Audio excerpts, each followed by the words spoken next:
सूत जी महाराज से शौनकादिकों ने एक प्रश्न किया कि जितने भी देवी देवता हैं इनकी एक मूर्ति की पूजा होती है, लेकिन भगवान शंकर की लिंग रूप में पूजा क्यों होती है? शिवलिंगी से हम अभिषेक करके सारी कामनाओं की पूर्ति हमारी हो जाती है, तो ये हमें समझ नहीं आता। भगवान शिव की प्रतिमा के रूप में भी पूजा की जाती है और लिंग स्वरूप में भी पूजा की जाती है। तब श्री सूत जी महाराज ने कहा कि प्राचीन काल में प्रलय हो चुका था और संहार के देवता भगवान शिव को कहा जाता है, और उस समय जब प्रलय हो चुका तो ब्रह्मा और विष्णु में घनघोर युद्ध हुआ। युद्ध किस बात का था? यही कि मैं बड़ा हूँ, मैं बड़ा हूँ, और इस मैं के चक्कर में बहुत बार युद्ध होता है, कई बार युद्ध हो जाता है।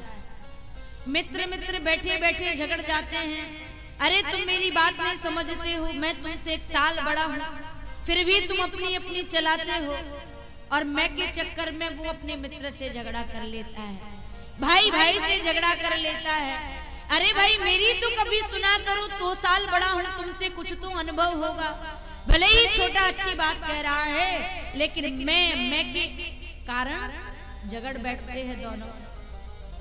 यदि कोई शास्त्र सम्मत बात बालक कहे तो उसकी तोतली वाणी को भी सुनना चाहिए और समझना चाहिए बड़ों को भी, क्योंकि वो शास्त्र सम्मत बात बोल रहा है। अच्छी बात बोले कोई तो जो बालक कहे तोतरी बाता, माता पिता सुनते हैं उसकी तोतली वाणी को, तो श्रेष्ठ जनों को भी सुनना चाहिए। तो युद्ध हुआ दोनों का, और उन सबके अहंकार को नष्ट करने के लिए उनके बीच में निराकार परमेश्वर भगवान शिव प्रकट हो गए। और भगवान शिव उस समय जब प्रकट हुए तो वो लिंग रूप में प्रकट हुए, और लिंग रूप में भगवान ने अपने रूप का दर्शन दिया। तो उसी दिन ब्रह्मांड में सभी देवी देवताओं ने भगवान शिव के लिंग रूप की पूजा करना प्रारंभ कर दिया। लिंग स्वरूप का मतलब एक चिन्ह, एक प्रतीक, एक आकार।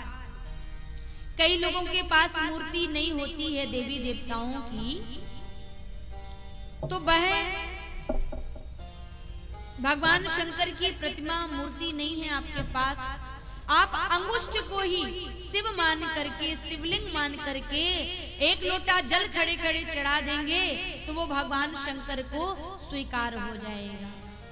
भगवान श्री राघवेंद्र ने तो बालू से शिवलिंगी का निर्माण कर रामेश्वरम की स्थापना कर दी, लिंग थाप कर विधिवत पूजा।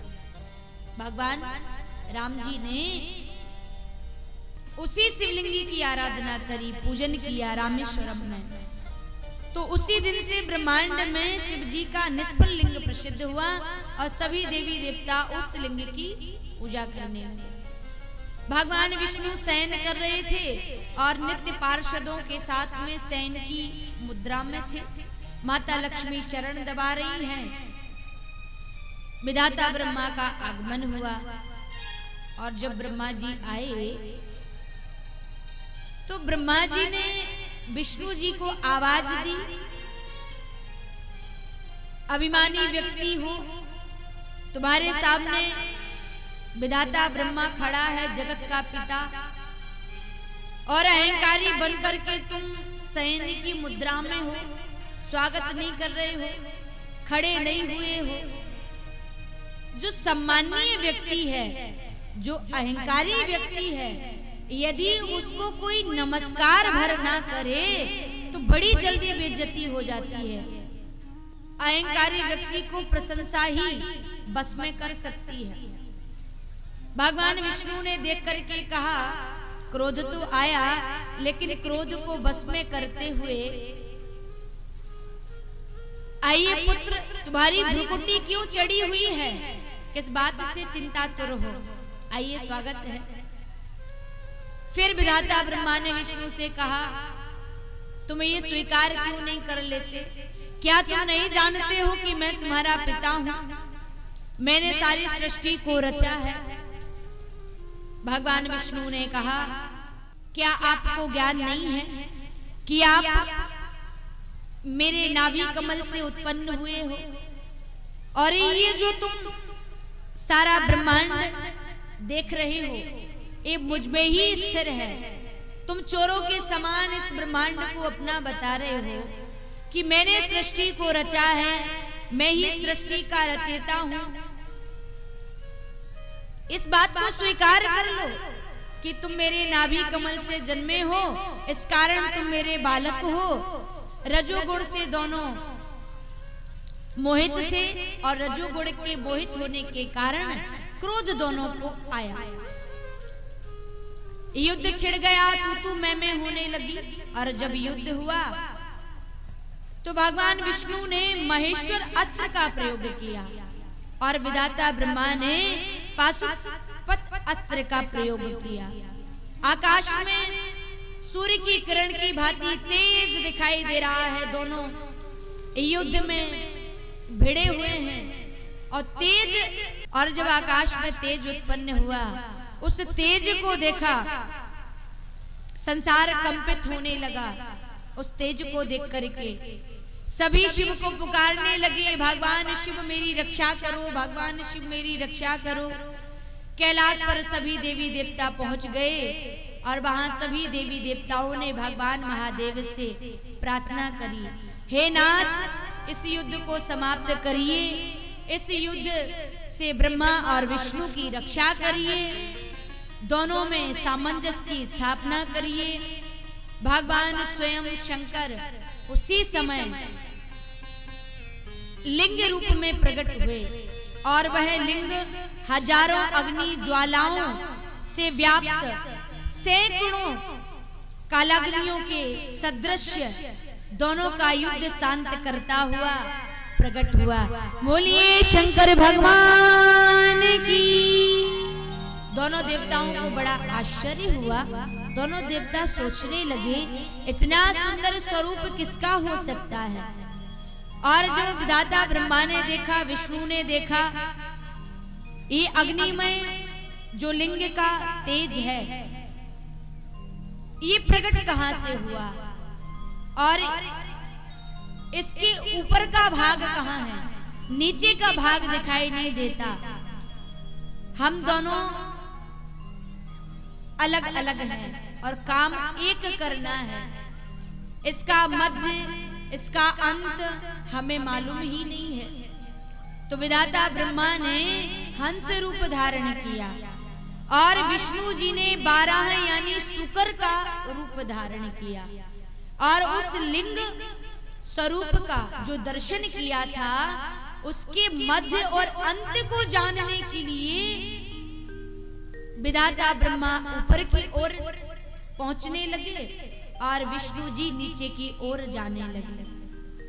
बहुत समय हुआ, हजारों वर्ष बीत गए।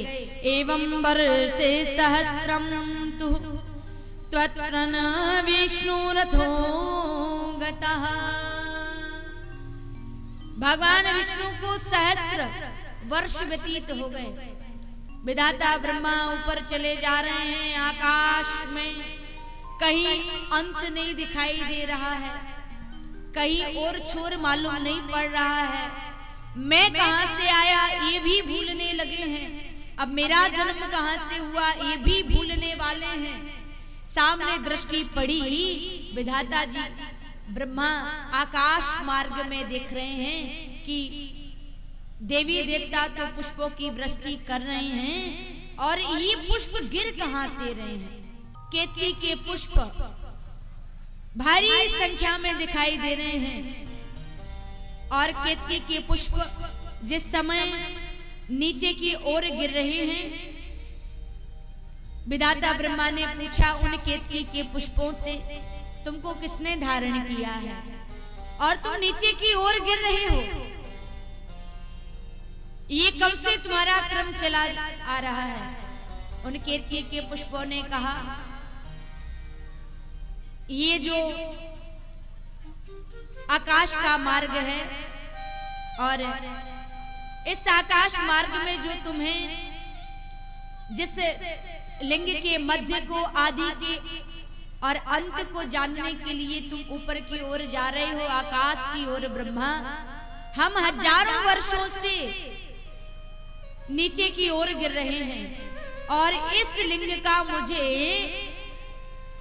नीचे अंत कहां तक है ये मैं जान नहीं पाया हूं, अब तक मैं समझ नहीं पाया हूं। इसलिए तुम इस लिंग के मध्य से ऊपरी भाग की जानकारी और नीचे की ओर की जानकारी करना छोड़ दो। विधाता ब्रह्मा ने कहा नहीं नहीं, इसी के लिए तो हम विष्णु से झगड़ा करके आए हैं, हम झगड़ करके आए हैं और हम लोगों में युद्ध छिड़ा था। युद्ध के दौरान ये लिंग स्वरूप बीच में प्रकट हुआ और मैं ब्रह्मा हूं जो हंस रूप धारण करके आया हूं। एक काम करते हैं, विपत्ति के समय 8 स्थानों में झूठ बोलने पर पाप नहीं लगता है। किसी के प्राण जा रहे हों, यदि झूठ बोल करके प्राण बचाए जा रहे हों तो झूठ झूठ नहीं होता है।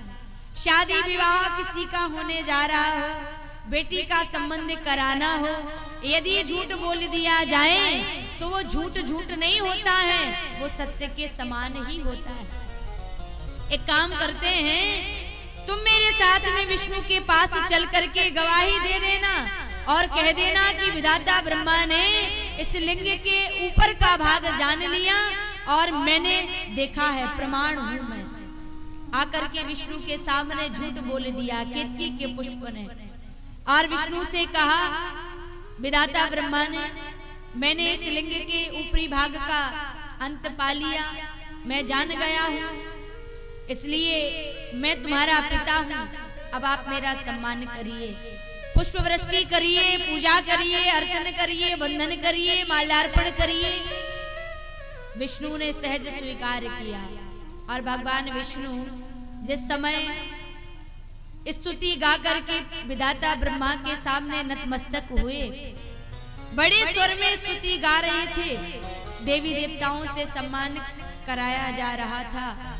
उसी समय भगवान शिव को मालूम पड़ा और शिव बड़े कुपित हुए और क्रोध में आकर के जब विधाता ब्रह्मा के सामने आकर के विष्णु को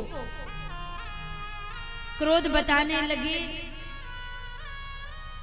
तब विष्णु ने सत्य बोला, आप तो प्रज्ञावान हैं, दयावान हैं, हे नाथ मैं नहीं जानता था, लेकिन विधाता ब्रह्मा ने मुझसे कहा कि मैंने इस लिंग स्वरूप के आदि और अंत का पता लगा लिया है, अब आप मेरा सम्मान करिए, स्वागत करिए, पूजा कराइए मेरी। इस कारण से मैं पूजा अर्चन वंदन कर रहा हूँ, आप में मेरी बड़ी रुचि है, आपका ही मैं नित्य ध्यान करता हूँ, आपका मैं परम उपासक हूँ।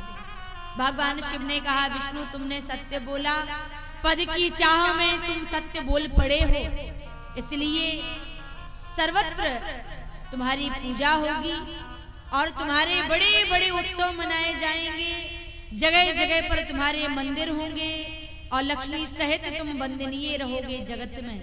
और विधाता ब्रह्मा को कहा, तुमने जो झूठ बोला, अब विधाता ब्रह्मा ने स्तुति की, विधाता ब्रह्मा तुम्हारा एक भी मंदिर नहीं होगा, कोई तुम्हारी पूजा नहीं करेगा।